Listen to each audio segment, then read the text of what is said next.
respected bankers and lawyers and others, and they'll end up,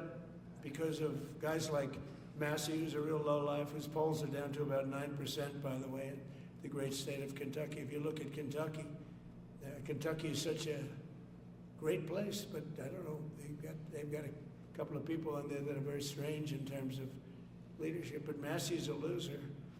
and he likes it, and that he works with the Democrats. He's just being used by the Democrats, because what this whole thing is with Epstein is a way of trying to deflect from the tremendous success. Listen to him, because what you just heard was not the sound of accountability or justice or moral clarity whatsoever. What you just witnessed in those agonizing seconds of verbal gymnastics and deflection was the architecture of American oligarchy protecting itself through the most transparently cynical manipulation of language and outrage that has ever been captured on camera in this accelerating nightmare we call contemporary politics. The sheer audacity of Trump standing there calling Thomas Massie a lowlife, while simultaneously admitting that the entire Epstein conversation is being weaponized as a partisan tool, reveals something so profoundly disturbing about where we are as a society that I need you to understand the stakes here, because they could not be higher, and what comes next in this analysis is going to shake your understanding of how power operates in this country, its very foundations. First, let me plant this seed in your mind before we go further,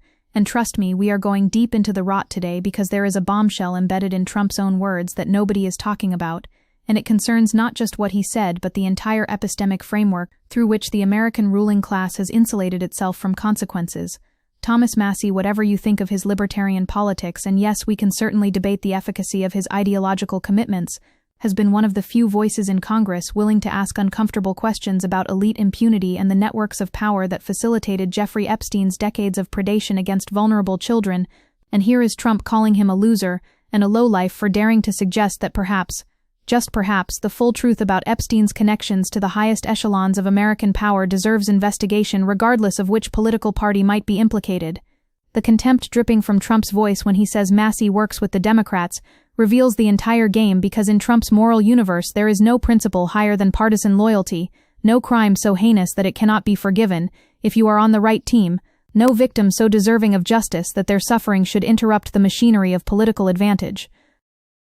What we are watching here is the crystallization of what the philosopher Herbert Marcuse called repressive tolerance, this mechanism by which the system absorbs and neutralizes genuine critique by reframing every legitimate question as mere partisan gamesmanship. And you need to see how this operates, because it is the primary defense mechanism of concentrated power in late capitalism. Trump knows that invoking the Epstein scandal in the same breath as complaining about Democrats trying to deflect from Republican success is a masterstroke of psychological manipulation, because it takes the most serious allegations imaginable, allegations of systematic child sexual abuse facilitated by networks of billionaires and politicians and intelligence operatives, and reduces them to just another move in the eternal chess game of electoral politics. He is not denying anything specific. Notice that he is not saying Epstein was innocent, or that the connections between Epstein and powerful men across the political spectrum do not deserve scrutiny. He is simply asserting that any investigation into these connections must be understood primarily as a democratic attack on Republican achievements, rather than as a legitimate pursuit of justice for victims. The bombshell I promised you is coming, and it relates directly to what Trump revealed about his own consciousness of guilt here, because when someone responds to calls for transparency by attacking the motives of those asking questions, rather than addressing the substance of those questions, you are witnessing the classic behavior pattern of someone who knows that full transparency would be devastating. Think about the structure of Trump's argument for a moment, because this is where it gets truly sinister in ways that should make every single person who cares about accountability feel their blood pressure rising. He begins by invoking respected bankers and lawyers, immediately establishing that the people potentially implicated in the Epstein network are members of the elite who deserve protection by virtue of their class position. Then he pivots to attacking Massie personally, with claims about his poll numbers in Kentucky, which is a classic authoritarian move to suggest that asking uncomfortable questions should result in political punishment. And finally, he frames the entire Epstein investigation as a democratic deflection strategy rather than as an independent moral imperative. What this tells us about the psychology of power in America today is absolutely chilling, because it reveals that for Trump and the broader conservative movement that has coalesced around him, there is literally no principle of justice or accountability that supersedes the tribal logic of partisan warfare. Children were abused, Let me be absolutely clear about that, because we cannot let the abstraction of political analysis obscure the concrete human suffering at the center of this story. Vulnerable girls, many of them from economically precarious backgrounds, were systematically trafficked and abused by Jeffrey Epstein and the network of powerful men who visited his properties and flew on his planes and attended his parties, and the only appropriate response to that reality is an unwavering commitment to uncovering every single connection and holding every single perpetrator accountable, regardless of their political affiliation or social status. Trump's response here reveals that this is not how he thinks, that for him the Epstein scandal is primarily a political problem to be managed rather than a moral crisis demanding action, and that framing is itself an obscenity.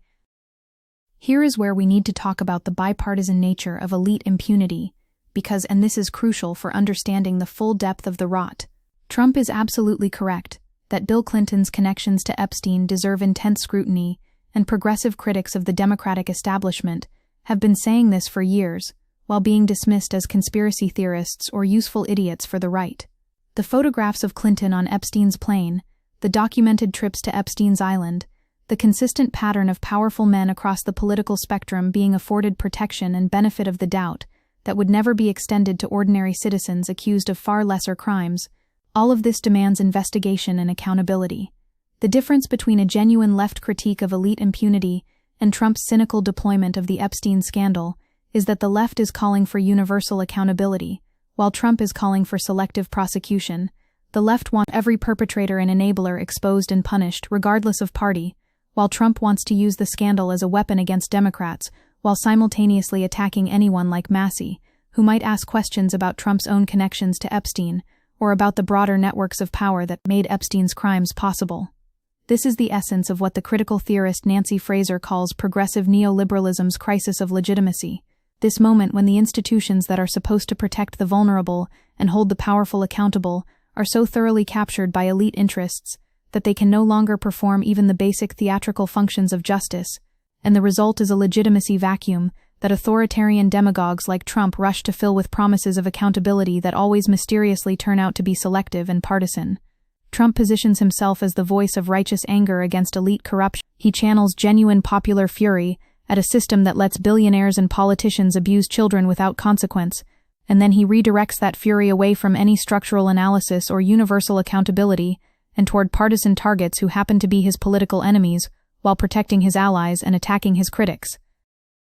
The cognitive dissonance required to call Massie a lowlife for supposedly using the Epstein scandal as a political weapon, while Trump is literally in that same moment using the Epstein scandal as a political weapon against Democrats, is staggering, and yet this kind of projection is absolutely central to how authoritarian movements operate, because as the historian Timothy Snyder has documented, authoritarians accuse their enemies of exactly the tactics they themselves employ in order to muddy the waters and make it impossible for observers to distinguish between legitimate critique, bad faith manipulation. When Trump says that Massie works with the Democrats and is being used by them to deflect from Republican success, he is describing his own relationship to the Epstein scandal. He is the one working to ensure that the scandal is understood purely in partisan terms. He is the one trying to deflect attention away from any investigation that might implicate his allies or himself. He is the one instrumentalizing the suffering of victims for political advantage. Let me hit you with another revelation here, because we are building toward something, and I need you to see the full architecture of how elite power reproduces itself across generations and across political divides. The invocation of respected bankers and lawyers at the beginning of Trump's statement is doing enormous ideological work that we cannot allow to pass without comment, because it reveals the class consciousness of the oligarchy in its purest form. These bankers and lawyers, Trump suggests, might be unfairly tarnished by association with Epstein, as if professional credentials and class position should insulate someone from scrutiny when there is evidence of connection to a child sex trafficking network. This is the same logic that has protected elite criminals throughout history, the assumption that people of a certain class simply could not be guilty of certain crimes because their social status itself functions as a form of character evidence, and it is precisely this assumption that allowed Epstein to operate with impunity for decades despite numerous allegations and even a sweetheart plea deal that violated federal law. The fact that Trump feels comfortable invoking this class logic openly, without shame or apparent awareness that he is revealing the entire game, tells us something profound about how normalized elite impunity has become in American political culture. He is not even trying to hide the fact that he believes some people deserve protection by virtue of their position in the social hierarchy. He is stating it plainly as if it were obvious and unobjectionable that bankers and lawyers should not be subjected to the same scrutiny as ordinary people.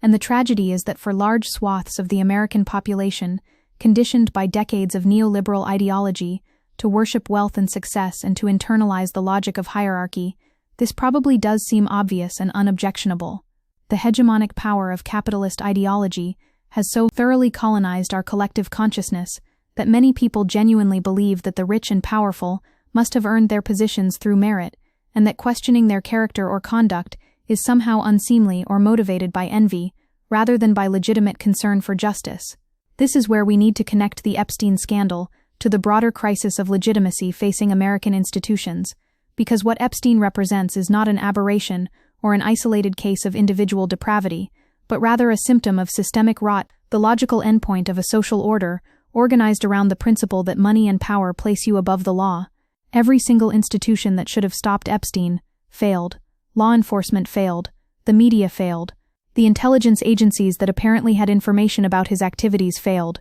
The prestigious universities and scientific institutions that accepted his money and provided him with legitimacy failed. The political establishment across both parties that socialized with him and flew on his planes and attended his events failed. And they failed because the system is designed to protect the interests of the ruling class even when individual members of that class commit the most heinous crimes imaginable. Trump understands this system intimately because he is a product of it. He has spent his entire life exploiting the fact that wealth and fame and political connections can insulate you from consequences that would destroy an ordinary person, and his political genius, such as it is, lies in his ability to channel populist rage at elite corruption, while simultaneously embodying and protecting that very corruption. He positions himself as an outsider fighting the establishment, while appointing cabinet members from Goldman Sachs and passing tax cuts that overwhelmingly benefit billionaires. He rails against the deep state, while pardoning war criminals and political cronies. He promises to drain the swamp while turning the presidency into a family business enrichment scheme, and somehow millions of people continue to believe that he is on their side against the elites because he has mastered the aesthetic performance of populist authenticity. The attack on Massie is particularly revealing, because Massie, whatever his flaws, actually does represent a kind of principled libertarian critique of concentrated power that occasionally threatens elite interests in ways that Trump's fake populism never does. Massie has questioned military spending, foreign interventions, domestic surveillance, pharmaceutical industry corruption, and yes, the Epstein cover-up. And while we can and should critique the limitations of libertarian ideology's analysis of power, which tends to focus on state power while ignoring or downplaying corporate and market power, there is something genuinely threatening to the establishment about a politician who refuses to play by the rules of partisan loyalty and client service to donor interests. Trump calling Massie a loser who works with the Democrats is an attempt to enforce partisan discipline and to punish anyone who might put principle above party, and the fact that Trump feels the need to do this so aggressively suggests that he views Massie's independence as genuinely dangerous to the project of consolidating Republican power around personal loyalty to Trump, rather than around any coherent ideology or set of principles. Now we arrive at the heart of the matter, and this is where the full horror of what we are witnessing becomes undeniable, because what Trump is actually saying in this clip is that the pursuit of justice for the victims of Epstein's sex trafficking ring should be subordinated to the political interests of the Republican Party.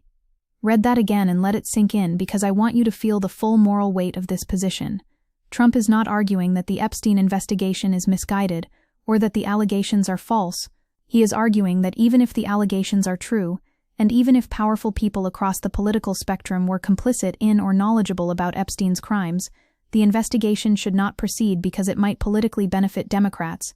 This is nihilism masquerading as political strategy. This is the complete abandonment of any pretense that there are moral principles or commitments to justice that transcend partisan advantage. This is the logic of pure power politics, where the only question that matters is who wins and who loses rather than what is true or what is right.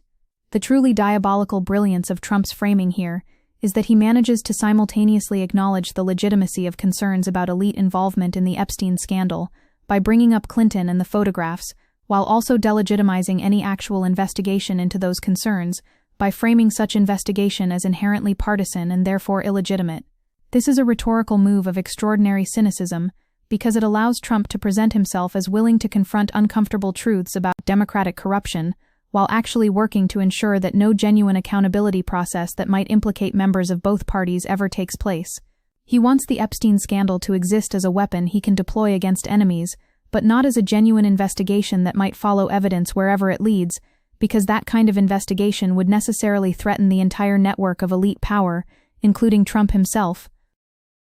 Let us not forget, and this is absolutely critical context, that Trump had his own social relationship with Epstein spanning decades. There are photographs of them together at parties. There are quotes from Trump praising Epstein and making comments about his preference for younger women. There are allegations from victims that require serious investigation, and while Trump has denied any knowledge of Epstein's crimes, and there has been no proven connection between Trump and Epstein's trafficking operation, the mere fact of their social connection should be subjected to the same scrutiny that Trump demands for Clinton's connections. The fact that Trump is so aggressive in framing Epstein investigations as Democratic political weapons suggests a defensive posture, a preemptive attempt to discredit any line of inquiry that might lead back to his own circle, and this should be deeply troubling to anyone who actually cares about getting to the truth rather than about scoring political points. This brings us to the larger question of how justice functions or fails to function in a society characterized by extreme wealth inequality and the corresponding political power that such inequality generates. Because the Epstein case is ultimately a story about how money can buy not just luxury and access, but also impunity. Epstein was able to continue his predation for years after initial allegations because he had the resources to hire the best lawyers, to cultivate relationships with powerful people who would vouch for his character, to make donations to institutions that would provide him with legitimacy, and to exploit a legal system that affords enormous advantages to defendants who can afford to fight every charge and drag out every proceeding and negotiate favorable deals that would never be available to someone without resources. This is the same legal system that incarcerates poor people for drug possession, while allowing corporate executives who knowingly poison communities or defraud investors to negotiate deferred prosecution agreements, the same legal system that subjects black and brown defendants to draconian sentences while affording white-collar criminals with elite credentials extraordinary leniency, the same legal system that Trump himself has exploited throughout his career to avoid consequences for fraud, sexual assault, obstruction of justice, and attempted election subversion. The question we must ask ourselves is whether it is even possible to have genuine accountability for elite crimes within the framework of existing institutions that are so thoroughly captured by elite interest. And this is not a rhetorical question or an excuse for cynicism, but rather a serious strategic consideration for anyone committed to building a more just social order. The Epstein case demonstrates that even when elite crimes become so public and so egregious that they cannot be completely ignored, that even when a perpetrator actually faces arrest and prosecution, the system still finds ways to protect the broader network of power. Epstein's death in custody under suspicious circumstances that prevented any trial testimony about his associates, the non-prosecution agreement that sealed records and prevented victims from pursuing justice, the consistent pattern of investigations being limited in scope to avoid implicating anyone beyond Epstein himself. All of this reveals how the system operates to contain and manage scandals rather than to genuinely expose and punish wrongdoing. Trump's statement that Massie is working with the Democrats who are using Epstein to deflect from Republican success reveals another layer of the psychological infrastructure of elite power, because it represents what psychoanalytic theory calls disavowal, this simultaneous knowing and not knowing where Trump is aware, at some level, that the Epstein scandal represents a genuine crisis of legitimacy for the entire ruling class, but manages to reframe that crisis as just another partisan dispute. This disavowal allows Trump and his supporters to acknowledge the reality of elite sex trafficking while refusing to confront the systemic conditions that made such trafficking possible, to express outrage at Clinton's connections to Epstein while dismissing questions about Trump's own connections as politically motivated attacks, to demand accountability in the abstract while opposing any concrete mechanism of accountability that might actually function. It is a perfect example of what the cultural critic Mark Fisher called capitalist realism, this inability to imagine alternatives to existing power structures, even when those structures have manifestly failed by their own stated standards. This tendency to absorb every critique and every scandal and every revelation of systemic dysfunction and transform them into content for the endless spectacle of partisan conflict, rather than into catalysts for fundamental change. The reference to Kentucky and to Massie's supposed poll numbers, which, by the way, there is no evidence that Massie's support in his district is actually at 9%, and in fact he has consistently won re-election by comfortable margins, reveals Trump's authoritarian instincts because the implicit threat is that asking uncomfortable questions should and will result in political punishment. This is the logic of a protection racket. Get in line or we will destroy you. Stop asking questions that threaten the party, or you will find yourself primaried and defeated and expelled from power, and it represents a fundamental assault on the possibility of deliberative democracy because it forecloses the space for principled dissent or good faith disagreement within the party. The Republican Party under Trump has increasingly taken on the characteristics of what political scientists call a personalist party, organized around loyalty to an individual leader, rather than around ideology or policy commitments, and in such parties dissent is treated not as legitimate disagreement, but as betrayal, punishable by expulsion. This matters enormously for understanding the trajectory of American politics, because the collapse of even minimal ideological coherence within the Republican Party and its replacement with pure loyalty politics makes any kind of cross-party cooperation on issues of genuine public interest nearly impossible. If Massie is a lowlife and a loser for being willing to work with Democrats on investigating Epstein, then the implication is that partisan loyalty must always and everywhere trump substantive policy concerns, that Republicans should oppose Democratic initiatives even when those initiatives align with their stated principles, simply because they are proposed by Democrats, and this dynamic produces the complete paralysis of democratic institutions that we have witnessed over the past decade. The system cannot function when one party has abandoned any pretense of pursuing policy goals beyond the acquisition and maintenance of power, when every issue is reframed as pure tribal conflict rather than as a question that might be resolved through deliberation and compromise. Here is the thing, though, and this is where progressive analysis has to be absolutely rigorous and self-critical, because the Democratic establishment has also been deeply complicit in the elite impunity that allowed someone like Epstein to operate with minimal interference for decades.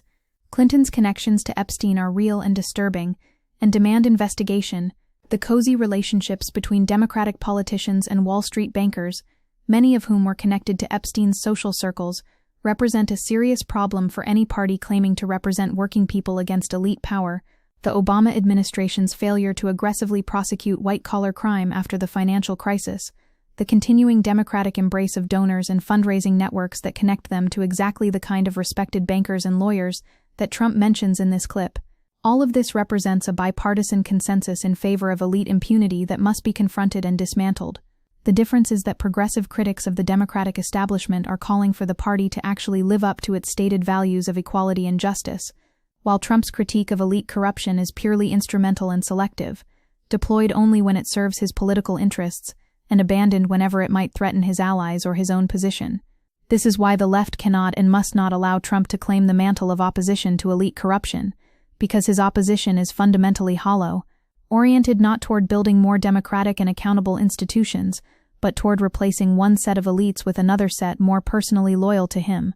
The genuine alternative to elite impunity is not authoritarian populism that selectively prosecutes enemies while protecting friends, but rather a radical democratization of power, the construction of institutions genuinely accountable to working people rather than to billionaire donors, the dismantling of the legal and political structures that allow wealth to translate into impunity, and the building of mass movements powerful enough to force accountability, even when elites of both parties resist. The Epstein scandal should radicalize people not toward Trump's fake populism, but toward genuine anti-capitalism and a clear-eyed understanding of how class power operates to protect perpetrators and silence victims. When Trump says that the Epstein issue is being used to deflect from the tremendous success of the Republican Party, he is revealing something about his own priorities that should disturb anyone with even minimal moral sensibility, because he is suggesting that the Republican Party's political success is more important than justice for trafficking victims.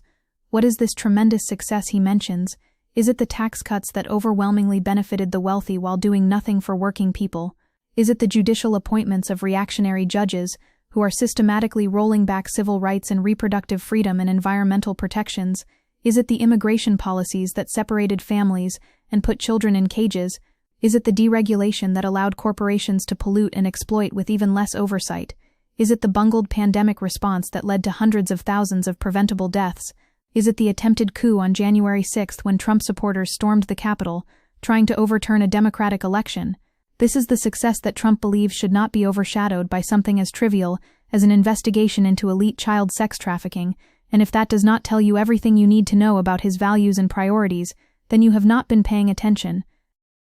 The structure of Trump's argument here is almost a perfect encapsulation of fascist rhetoric, and I use that term with precision and historical awareness because we need to be clear about what we are confronting: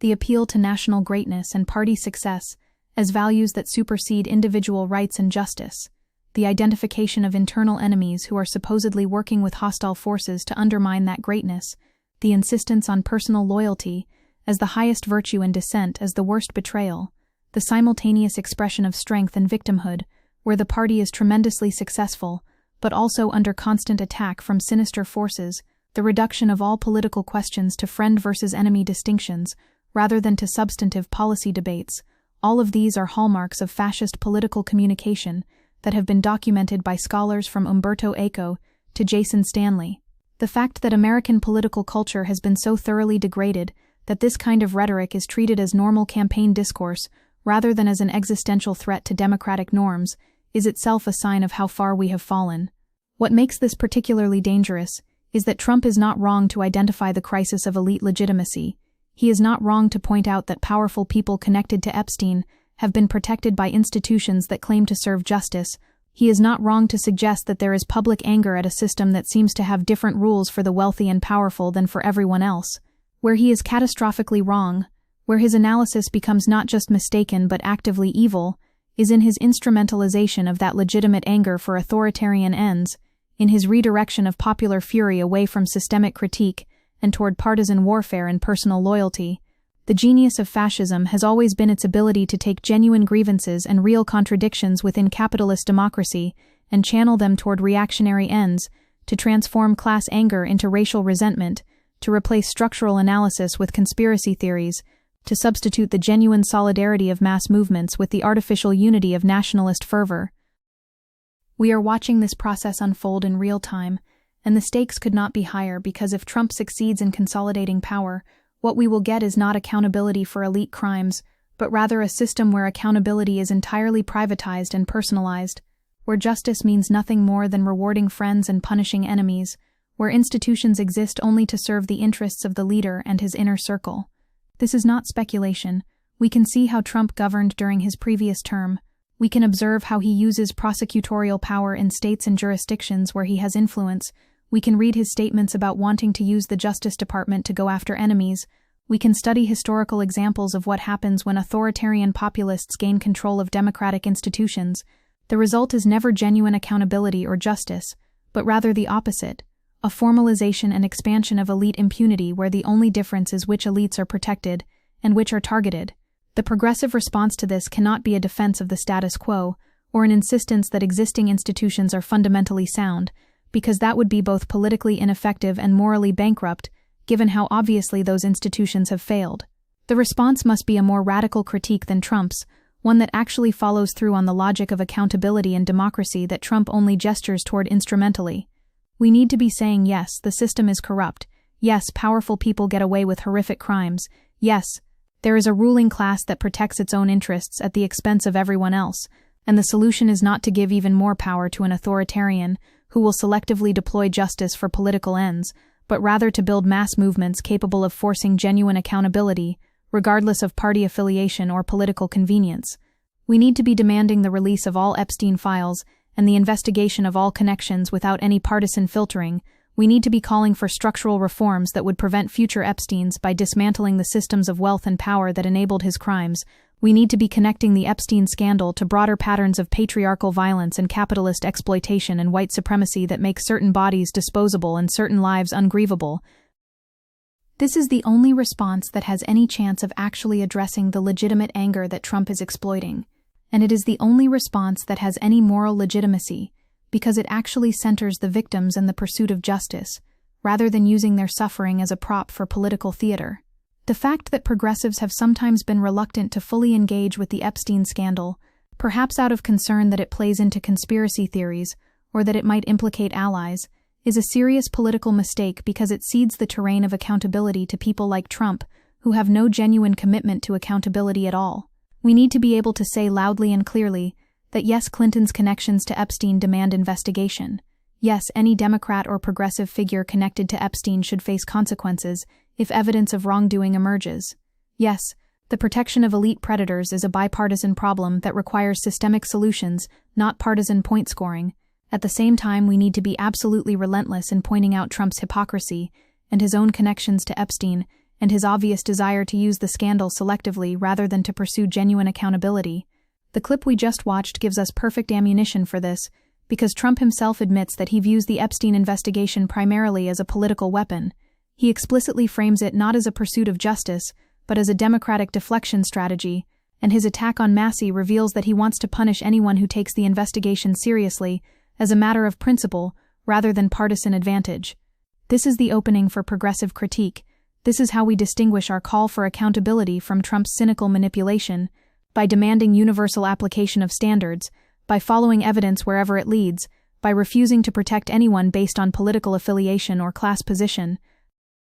The broader lesson here is about the nature of power and resistance in late capitalism, about how genuine movements for justice and accountability can be co-opted and neutralized and transformed into spectacles that actually reinforce existing power structures rather than challenging them. Trump's invocation of the Epstein scandal is a perfect example of spectacular politics, where real crimes and real victims become content for media consumption and partisan combat, rather than catalysts for structural change. The antidote to spectacular politics is not to refuse to engage with scandals or to dismiss them as distractions, because that abandons victims and cedes legitimacy to cynical manipulators, but rather to insist on connecting individual cases to systemic analysis, on moving from the particular to the general, on using moments of crisis to build consciousness and organization, rather than just to consume outrage. Every single person watching this clip should be asking themselves what kind of society produces Jeffrey Epstein's. What are the conditions that allow wealthy men to traffic and abuse vulnerable girls for decades with minimal interference? What would have to change structurally to prevent this from happening again? And the answers to those questions necessarily involve challenging capitalism as a system that concentrates wealth and therefore power, challenging patriarchy as a system that treats women and girls as objects for male consumption, challenging white supremacy and imperialism as systems that make certain populations vulnerable and disposable, challenging the entire edifice of class society that divides humanity into those who command and those who obey, those who are protected by law and those who are bound by it. These are not easy questions and they do not have simple solutions, but they are the only questions that actually matter if we are serious about justice rather than just about political theater. Trump's attack on Massie for supposedly working with Democrats reveals the poverty of partisan thinking because it suggests that there are no principles or values that should unite people across party lines, that everything must be subordinated to team loyalty, that even something as foundational as opposing child sex trafficking becomes suspect if it involves cooperating with political opponents. This is corrosive to any possibility of democratic politics because democracy requires at minimum some shared commitment to truth and justice and the rule of law that exists independently of partisan affiliation. When those commitments disappear and everything becomes pure power politics, when the only question is whether something helps or hurts your side, rather than whether it is true or right, then you no longer have democracy in any meaningful sense but only a formalized system of tribal conflict where might makes right, and the only principle is winning. The fact that we have arrived at this point, where a major party's leading figure can explicitly frame a child sex trafficking investigation as a political weapon and face no meaningful backlash from within his own party,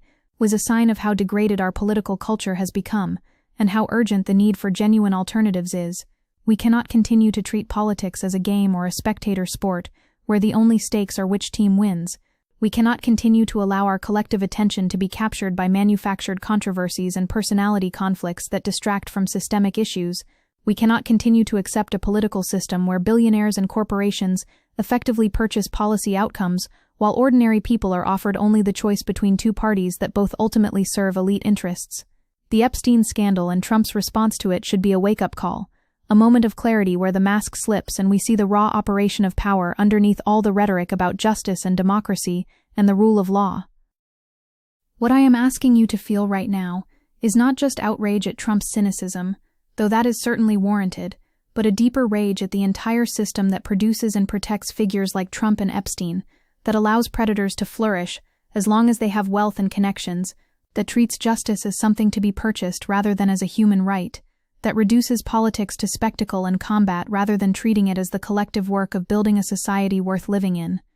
This rage should be clarifying rather than paralyzing. It should drive us toward organization and solidarity and strategic action rather than toward cynicism or despair. The fact that the system is corrupt does not mean that change is impossible. It means that change requires us to build power outside and against existing institutions, to create movements that cannot be ignored or co-opted, to develop forms of accountability and justice that do not depend on the permission or cooperation of elites. Every time you see Trump or any other politician try to weaponize a genuine injustice for partisan advantage, every time you watch the media treat a serious scandal as just another story in the endless news cycle, every time you witness institutions that claim to serve justice actually serving power, you should let that fuel your commitment to building something different, something better, something that actually honors the dignity and worth of every person, rather than sorting people into categories of who matters and who is disposable.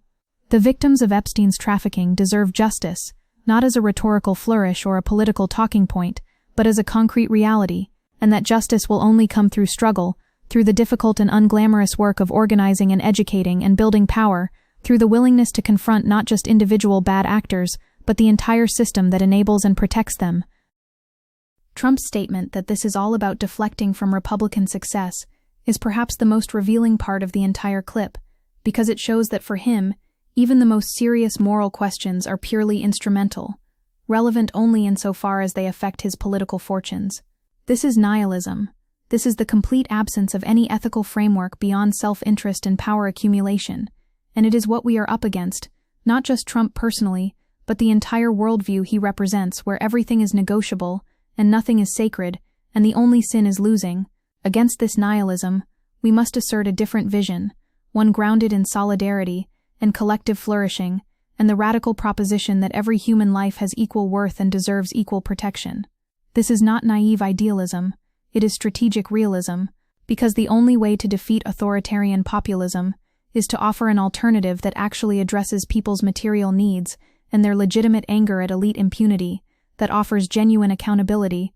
rather than selective prosecution, that builds institutions worthy of trust rather than demanding blind loyalty. The choice before us is stark, and the clock is ticking because we are running out of time to build the movements and institutions that could offer a genuine alternative to the nightmare spiral of authoritarianism and elite impunity that we are currently trapped in. Trump's words in this clip are not just offensive or disturbing, they are diagnostic. They tell us exactly what we are facing and what we need to overcome, and the only question is whether we have the courage and clarity and commitment to actually do the work that is required. The Epstein scandal will not be resolved through partisan combat or selective accountability or cynical manipulation. It will only be resolved through genuine structural transformation, through the building of a society where wealth and power no longer place you above the law, where victims are believed and protected rather than silenced and discarded, where justice is a lived reality rather than an empty promise. This is the work. This is the fight. This is what we are called to do, and there is no time to waste because the victims are still waiting, and the system is still failing, and the stakes have never been higher.